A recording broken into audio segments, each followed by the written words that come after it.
For more than a decade, FTI has strived to become the leader in the aftermarket performance transmission and converter industry. We've joined forces with McLeod driveline components under the leadership of Top Fuel Funny Car pilot Paul Lee, and now have a larger distribution network, more resources, and more power. Come see us in the pits and ask how you can join the FTI family. It's not cheating, it is the competitive edge. This is WFO Radio.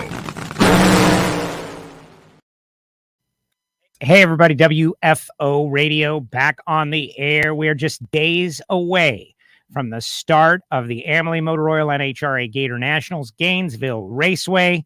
But we got to kick it back to Arizona and check in with our funny car winner, Robert Hight from John Force Racing, going to join us. 2 races, 2 wins. Can he make it 3 in a row in Gainesville the way he's been running? Maybe he can. That would be tremendous. If you're a fan of John Force Racing, it will be great for you to share this show on YouTube or however you're watching out there on Twitter. Fans of John Force Racing, share.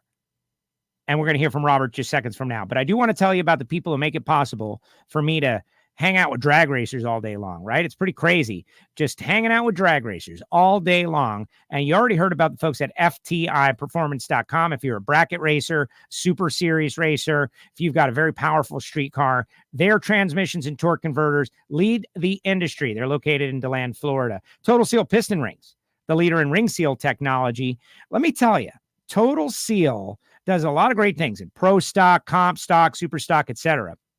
But they were telling me about some of their technology in the nitro ranks. And it's not just a one and done, throw it away kind of ring.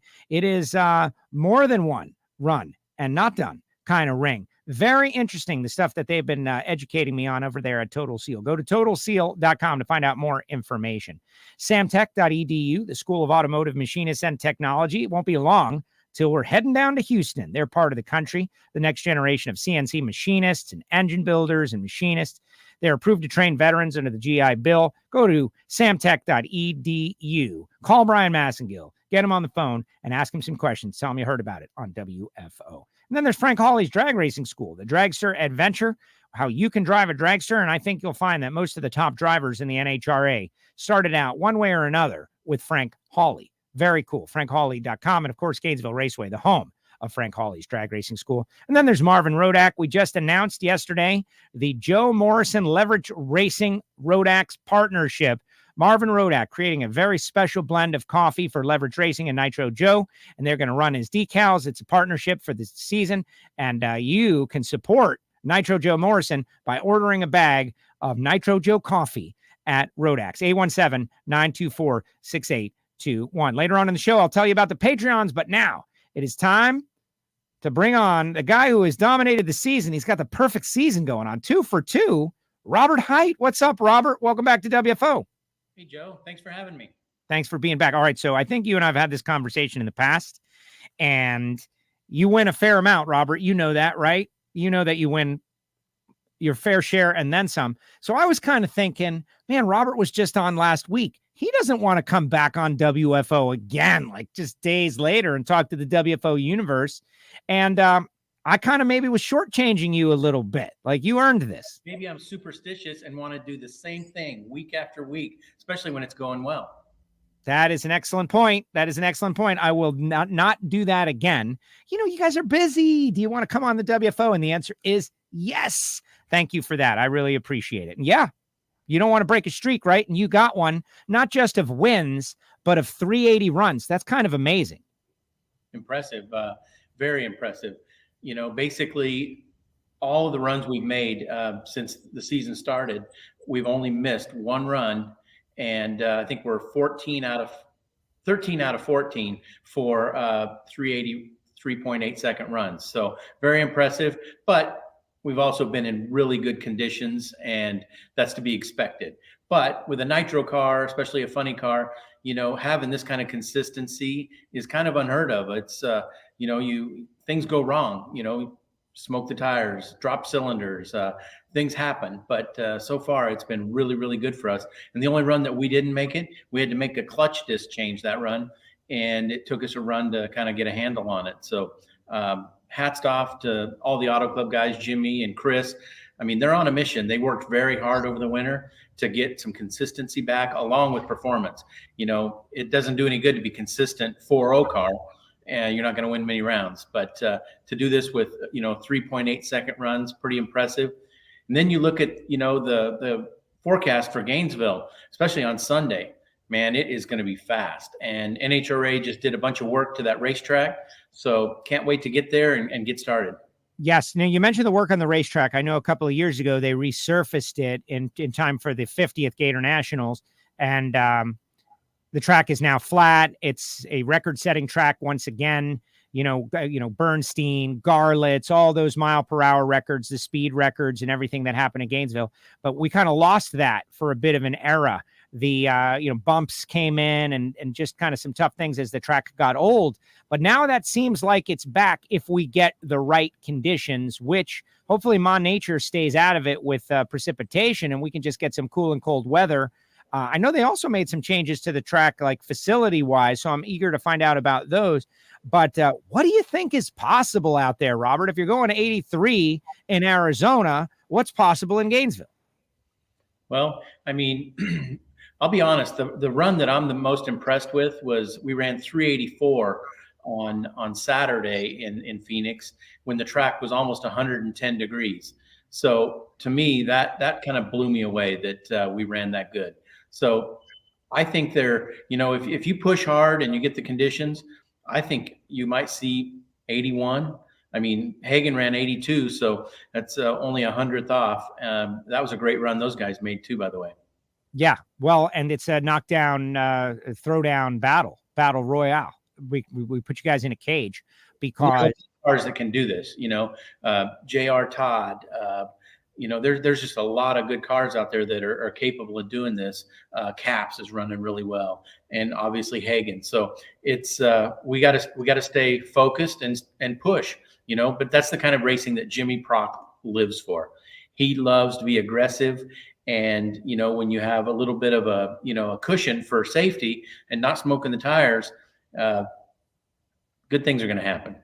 Well, it's been amazing to watch. Let's talk about your round by round in that it was not an easy race by any means. First round, you had to go up against Paul Lee. Those guys are kind of fighting it a little bit, but they'll get there eventually. But an 86 with a 4 at 329, that is a strong run. And you got through the round to set up a battle against Bob Tasca, which I don't know if there's a team out there that you guys are more familiar with. You think of all these super crew chiefs, and we had a conversation with Alan Reinhart yesterday about the lack of championship caliber crew chiefs, because every great team has got 2 or 3 all brain trusting on the car. You mentioned Chris and Jimmy, etc. Over there, Neff and Schaefer, like there's great talent across that lane when you guys got to go up against Bob Tasca. Oh, no doubt about it. And going back to first round, even Paul Lee, that's a car capable of running in the 80s, and you just never know when they're going to finally get it and turn it around. And Task is the same way. They're very capable of putting up some big numbers. And when you race them, you can't just go up there and lay up and play small ball. You've got to push because that they're going to come to life here pretty quick. Absolutely. So you go up against Tasca. You are able to load him up in what was a good race to set up the matchup against John. John is like this mystery, right? Like what are we getting with John, right? And in the past couple of years, he's, oh man, I'm old. I'm trying to keep up with these guys, and I got to use every trick in the book, and whatever, it's working. He's going rounds, like in my mind, and he apologizes to people, but what's the goal here? To light the scoreboard, to win the round. And John Force wins more than his fair share of rounds. Had a good season last year, won a bunch of races, was relevant. And here he is in the semifinals against you after running an 80 and testing in Arizona, but they turned the tires and you ran an 84, showing respect, obviously, to what they're capable of. Yeah, I think they ran 83 over their testing, in Phoenix. And we knew, we share data, we work together, we help each other. And so we knew we had to push and make a really good run. And they're capable of beating us anytime. And somehow John figures a way to win.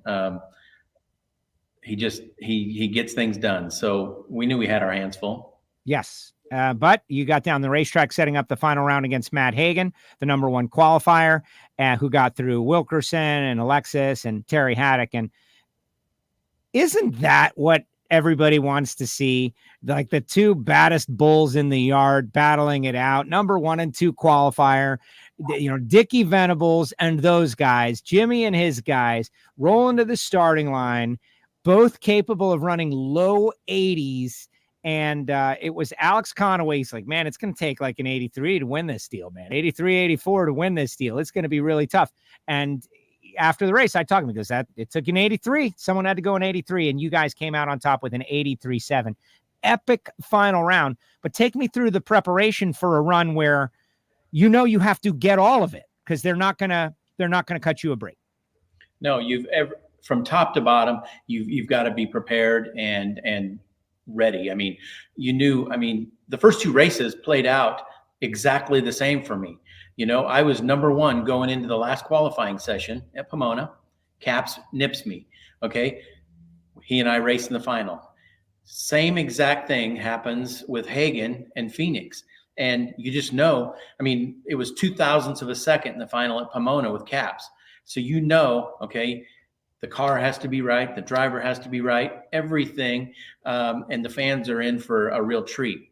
And it's kind of cool because you're going to see these battles all year long with the Hagans and the Caps and J.R. Todd and Cruz Pedregon and Force, all these guys. Don't count out Alexis DeJoria. That's a great running car. It's going to be fun, and right now things are going our way.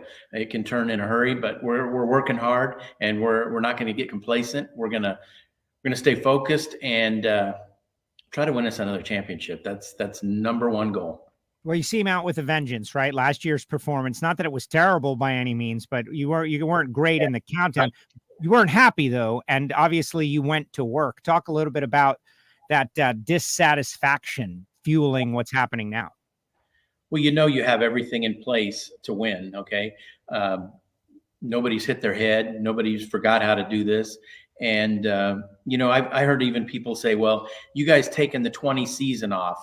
Maybe that hurt you. That's an excuse. We can't look at that. We had some flashes of brilliance last year, but for the most part, no consistency. So I don't look at that as an excuse. I don't want to use it as an excuse. We just needed to learn from last year, and that's what we did. We looked at every way we lost, okay, and how are we going to not have that happen this year? And the one common denominator was the clutch, and we went to town and fixed it. And honestly, I think we're still even learning and could even get better. Jimmy Prock, it's very rare that you go back to the pits after a run and see him and Chris Cunningham and they're surprised that a car ran as good as it did. It put up bigger numbers than what they anticipated. So that tells me that, there's more left, and we're just kind of scratching the surface. That is awesome. Gatornationals, you and Britt got the first double for JFR a couple of years ago here. This is a track where, you recognize how big it is. As an East Coast guy watching Don Garlitz and Daryl Gwynn and our Florida racers go up there and compete and win and battle, it was always great for me as a kid. What does this race mean for you as a West Coast guy? You guys always have the first race of the year, the Winter Nationals, with exception of last year, which was kind of bizarre. But to go back east for you guys, and what kind of rep does the Gatornationals have amongst the California car culture drag racing clan? Well, it's like, as you said, it's the first race on the East Coast. And, a lot of the fans on the East Coast and Canada come down and watch the Gatornationals. And it's, one of the few races where you're pulling into the track, going down that long stretch. And there's people out there selling tickets because it's sold out. And, that's a good feeling. But, as far as history, seeing Kenny Bernstein, break the 300-mile-an-hour barrier. And one of the big things to me is all of the who's who of drag racing is always at Gainesville, because Don Garlitz has his International Drag Racing Hall of Fame induction, and everybody turns out for that. Big names, being inducted this year with Scotty Cannon, Tim Richards, legends of the sport. So, you want to go there and put on a good show, but you're doing it in front of some of the greatest of all time. Garlits. Yeah, well, I will be doing the induction ceremony. I know JFR supports it for many years now with a table sponsorship. And the first time I ever got to go, it was with John Force Racing a few years back. And just amazing to see what Garlits has meant to Florida, right? And drag racing and Gainesville Raceway and all those battles and running, 272. Amazing stuff. Something going on in Top Fuel. I want your opinion as a fan of the sport, but as a steward of the sport, as someone whose life is the success of the sport, translate directly to your pocket, right? Your family. Autumn's getting into this. You can't stop it if you wanted. The call-out race and the Top Fuel call-out, you guys are going to be doing the same thing in Indy. And so I wonder how you're observing this and what do you think about it and how it's going and the strategy. And the racers seem to have opened up a little bit, like the willingness to speak their mind, something that the ladder, when you're forced to run, one run 16 and there's nothing you're going to do about it. So there's no point in talking about it. Even the person over there doesn't even matter. This kind of forces out of that comfort zone. What's your take? What's your thought, your opinions? Let's hear it. I've always thought a race with this kind of format would be very cool and the fans, would get behind it and it'd make a lot of excitement. And I still believe that. And, when it's, an 8-car show and, it's,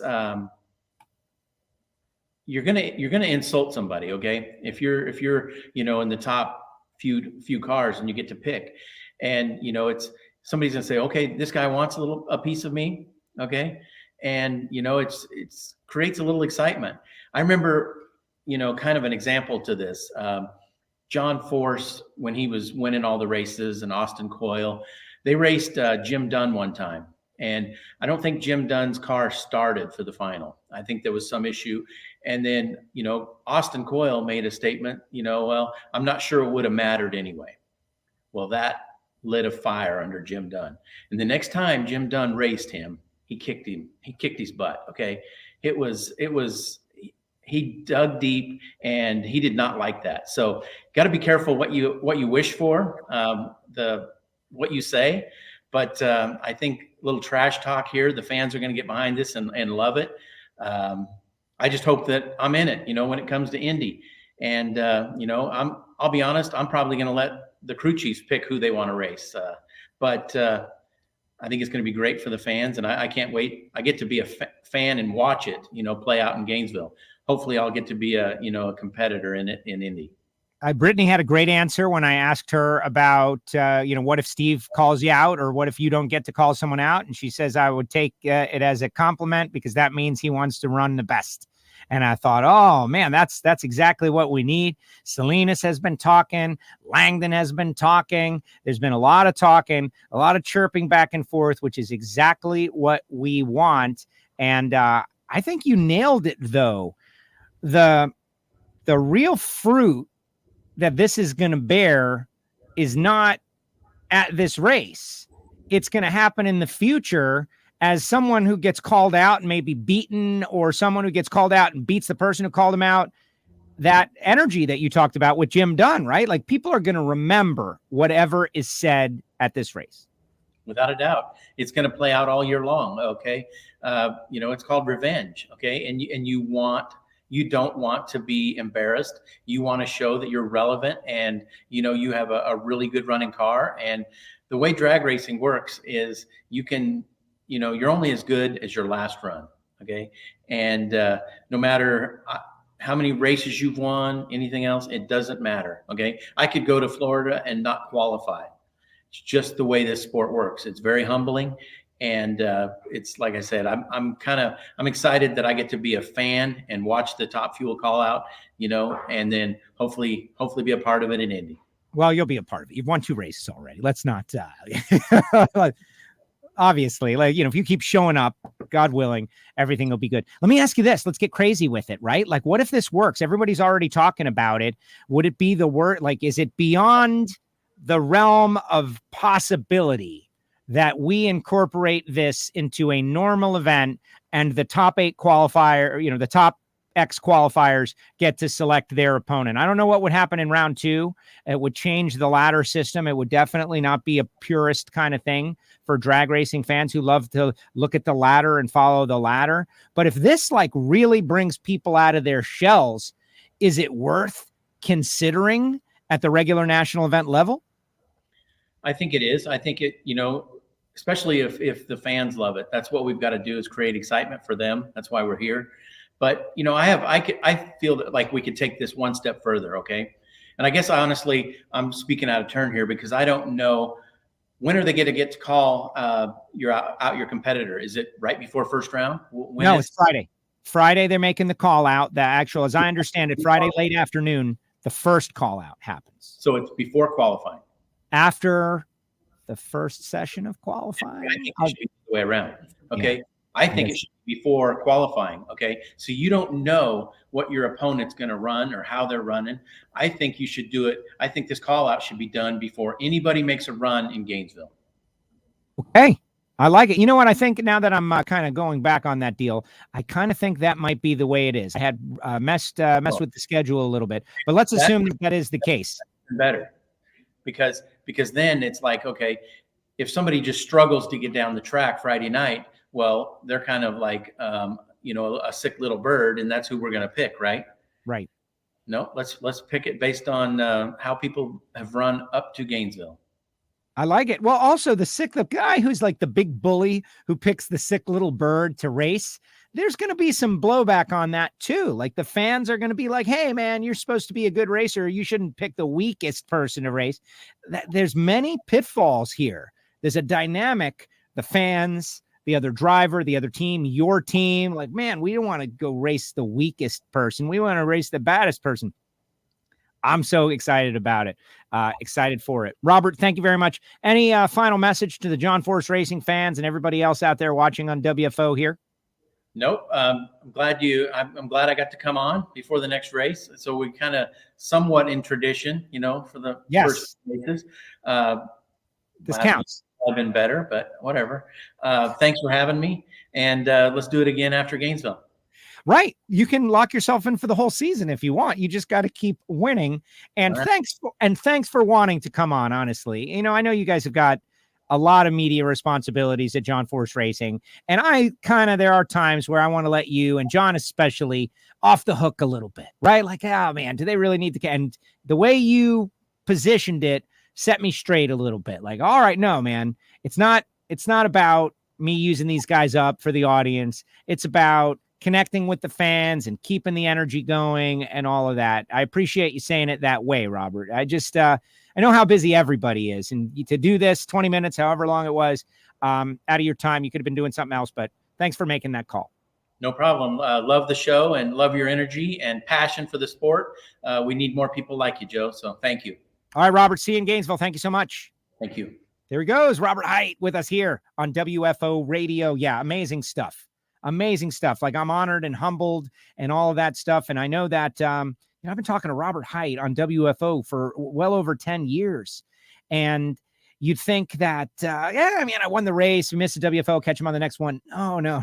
They're not. That's not how it goes. That's not how it goes. They earn this. They earn it. And that's why you should subscribe. WFO Radio TV on the YouTube channel to see all kinds of great interviews and shows and catch up with our drivers and all that stuff. WFO Radio TV on YouTube, and you can follow me at all the different various social media over the course of the weekend. Now, if you've been commenting on YouTube or Twitter or however you watch the show, and we're not responding today, it's because we are not live. We're not live, guys. No, I'm on my way to Gainesville. I'm driving right now. This happened yesterday, right after Alan Reinhardt, and I told you all it was going to be live. But hey, it's all right. We're on our way to Gainesville. And the next thing you hear and see, it's going to be a little NHRA social media Thursday, Hardcore Thursday at the Gatornationals. You're going to see all kinds of great racing Friday, Saturday, Sunday. And I always say it every year. Like, I drive 5 hours to get to Gainesville. Anyone within 5 hours should make the drive. Now, a lot of people were saying, oh, but what about the weather? What about the weather? And that is an excellent point. I can't tell you how to spend your money. If you want to sit home and let Ma nature dictate. But I can tell you this, some of the best Gainesville Raceway experiences that I have had over the years have come from and are related to rain. Let me cite an example. Bang. 1986, the year that I got into the winner's circle with Don Campanello. That's me and my red Winston jacket that I got kicked out of middle school for wearing. No, they made me take it off for wearing a Winston jacket. I'm like, this is not Winston cigarettes. This is Winston drag racing. It's really kind of different. And they did not go with that. So I could not wear my jacket anymore. That was an awesome jacket. I wish I still had it. Bummer, but that's a different story. That was spawned from a rain out. The week before, we got rained out. And Campanello and my dad are talking in the hotel that Holiday Inn in the center of Gainesville, where Terry McMillan would always fire up over there. And they were chatting and, like, you guys coming back? And we came back the next week. And we're in the winner's circle. It was those relationships. You sometimes build better connections at the track with people when it rains. And I know that sounds very counterintuitive and you would never wish for rain, but what do you do with lemons? You make lemonade. Suddenly, nobody's got anything to do. We're down for an hour or two, right? That's when you meet the drivers. That's when they get to know you. That's when everybody slows down because there's nothing to do. And you can find out who the really cool drivers are, and you can get an autograph from everybody because they're all looking for something to do. And they all recognize this is a good time to go interact with the fans. Very few of them go camp out in their coach or in their lounge. Instead, they're out with the fans. They're having some fun. They're finding things to do. And for me, that's what drag racing is all about. So can I have fun at a wet racetrack? Yes, I can.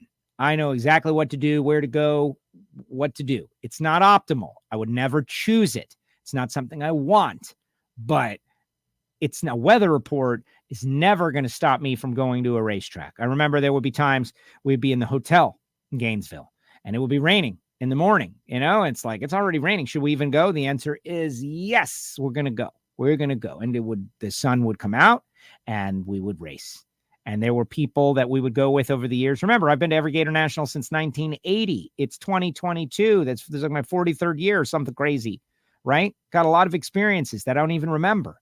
But we would go with different family friends. And they'd be like, we're not going to the racetrack. We're going to skip. It's going to rain. Next thing you know, we're racing, right? Did they fire me a text? No, because that didn't exist. Texting didn't exist. Think about all those years that cell phones weren't even a thing.